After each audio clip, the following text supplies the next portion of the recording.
बिस्मिल्लाहिर्रहमानिर्रहीम अस्सलामु अलैकुम वरहमतुल्लाहि वबरकातुहू। डियर, आज हम पढ़ेंगे काल्पेरसन कोफिशेंट ऑफ कॉन्टिजेंसी, जिसको हम Karl Pearson coefficient of mean square contingency के नाम से भी जानते हैं। इसको हम सी से डिनोट करते हैं। इसका फार्मूला है chi square divided by N plus chi square, और जो कोफिशेंट ऑफ कॉन्टिजेंसी है इसकी रेंज जो है वो 0 से लेके 1 तक है। But it is an important point to be noted down कि इसका आंसर हमेशा 1 से लेस होगा, 1 नहीं आएगा, हमेशा 1 से क्या होगा, लेस होगा। अगर सी की वैल्यू 0 आ जाती है, इसका मतलब है जो दो क्वालिटेटिव वेरिएबल्स हैं नॉमिनल लेवल के, उनमें बिल्कुल एसोसिएशन नहीं है, कंप्लीट इंडिपेंडेंस उसमें आ रही है। अगर सी की वैल्यू 1 के क्लोज आती है, इसका मतलब है कि दो क्वालिटेटिव वेरिएबल जो नॉमिनल लेवल पे हैं उनमें जो एसोसिएशन है काफ़ी स्ट्रांग है और काफ़ी हद तक वो एक दूसरे पे क्या कर रहे हैं, डिपेंड कर रहे हैं। चलिए एक न्यूमेरिकल एग्जांपल से आपको हम क्लियर करते हैं कि कैसे हम दो क्वालिटेटिव वेरिएबल्स के इन बिटवीन कॉन्टिजेंसी टेबल के थ्रू जो है वो एसोसिएशन को चेक करते हैं। हमने यहाँ पे दो वेरिएबल्स ले लिए, एक हमने जेंडर ले लिया जो भी नॉमिनल लेवल होता है, और एक हमने ले ली डिज़ायर जो भी हमारे पास नॉमिनल स्केल के ऊपर डिपेंड करती है। Desire of own house and not own house, एक हमारे पास मेल आ गया, एक हमारे पास फीमेल आ गया। हमने ऑब्जर्वेशंस ली 80। इसका मतलब क्या है, मैं आपको प्रीवियस वीडियो में बता चुका हूँ कि वो हैं जो है तो मेल्स, लेकिन इनकी डिज़ायर है हाउस के अपने होने की। Is it clear? इस तरह ये 130 क्या है, ये है फीमेल, लेकिन वो फीमेल्स हैं जिनकी डिज़ायर नहीं है ओन हाउस की। Is it clear? तो इसलिए मैंने ये एक सेकंड टेबल बनाया है ताकि फार्मूले में पुटिंग आसानी से हम कर सकें। ये हमारे पास 80 आ रहा है, तो हमारे पास ये किसकी वैल्यू होगी, ए की वैल्यू। ये हमारे पास क्या होगा, बी। 170 क्या कहला रहा है, हमारे पास सी कहला रहा है। 130 हमारे पास डी कहला रहा है। इन दोनों को जब हम ऐड करेंगे तो इसको हम कहेंगे ये ए प्लस बी आ रहा है, ठीक है। जब हम सी और डी को जमा करेंगे तो this is C plus D, मतलब सी प्लस डी हमारे पास क्या आ रहा है, 300 आ रहा है। अगर हम इन दोनों क्वांटिटीज़ को ऐड करेंगे तो हमारे पास क्या आएगा, ए प्लस सी से हमारे पास किसकी वैल्यू आ रही है, ये ए प्लस सी की वैल्यू आ रही है। इसी तरीके से बी प्लस डी, ये हमारे पास बी है, ये हमारे पास डी है, इनको हम जमा करेंगे तो हमारे पास बी प्लस डी कितना आ रहा है, 250 आ रहा है। ये हमारे पास ग्रैंड टोटल है।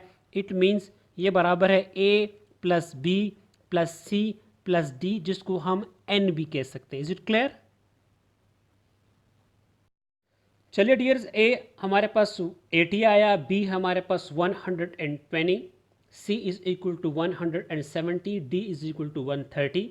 प्रीवियस कॉन्टिजेंसी टेबल में हमने आपको बताया ए प्लस बी हमारे पास 200 आ रहा है, C plus D is equal to 300, A plus C is equal to 250, B plus D is equal to 250, और हमारे पास जो ग्रैंड टोटल है जिसको हमने एन से डिनोट किया था, और जो बराबर होता है A plus C plus B plus D, कितना आ रहा है, 500 आ रहा है। काई स्क्वायर का जो फार्मूला है वो है N into A D minus B C का whole square divided by A plus B, C plus D, A plus C and B plus D. ये तमाम क्वांटिटीज़ हमारे पास हैं, इसको कैलकुलेट करना कोई इतना मुश्किल नहीं है। एन की वैल्यू हमारे पास आ रही है 500, तो एन की जगह मैंने क्या लगाया, 500। ए डी यानी आपके पास ए की वैल्यू 80 आ रही है, डी की वैल्यू 130 आ रही है। आप 80 को जब 130 से मल्टीप्लाई करेंगे तो आपके पास 10400 आएगा, माइनस एज इट इज़ आ गया। बी और सी को मल्टीप्लाई करना है, बी की वैल्यू हमारे पास 120 है, सी की वैल्यू 170 है। जब आप 170 को 120 से मल्टीप्लाई करोगे आपके पास आएगा 20400। ब्रैकेट क्लोज किया, एज इट इज़ हमने क्या लगाया, स्क्वायर लगाया। अब आप आ जाए डिनोमिनेटर की जानिब। ए प्लस बी की वैल्यू हमारे पास आ रही है 200, सी प्लस डी की वैल्यू हमारे पास आ रही है 300 लिख लिया। ए प्लस सी की वैल्यू हमारे पास आ रही है 250 लिख लिया। और हमारे पास बी प्लस डी की वैल्यू जो है वो आ रही है 250, हमने इसको 250 लिख दिया। इसको सिंपली कैलकुलेटर से जब आप सॉल्व करेंगे तो आपके पास जो फाइनल आंसर आएगा वो क्या आएगा, 3.84 आ जाएगा। तो काई स्क्वायर की कैलकुलेटेड वैल्यू हमारे पास क्या आ गई, 3.84 आ गई। कोफिशिएंट ऑफ कॉन्टिजेंसी को हम सी से डिनोट करते हैं। इसका फार्मूला होता है whole square root chi square divided by n plus chi square. Chi square की वैल्यू हमारे पास 3.84 आई, n जिसको हम ग्रैंड टोटल भी कहते हैं वो हमारे पास 500 आया, प्लस 3.84। सिंपलीफाई इसको जब आप कैलकुलेटर के थ्रू करेंगे तो आपके पास 0.08 आ जाएगा। सी की वैल्यू जो है वो काफ़ी स्मॉल है, 0.08 ये शो कर रहा है कि there is very very weak association between gender and desire of own house which is almost equal to 0। तो डियर मुझे उम्मीद है कि आप कोफिशिएंट ऑफ कंटीजेंसी टेबल से एसोसिएशन की वैल्यू को जो है वो इंटरप्रेट करना जो है वो आप समझ गए होंगे। इंशाल्लाह आपके साथ नेक्स्ट वीडियो में दोबारा मुलाकात होती है। अस्सलाम वालेकुम।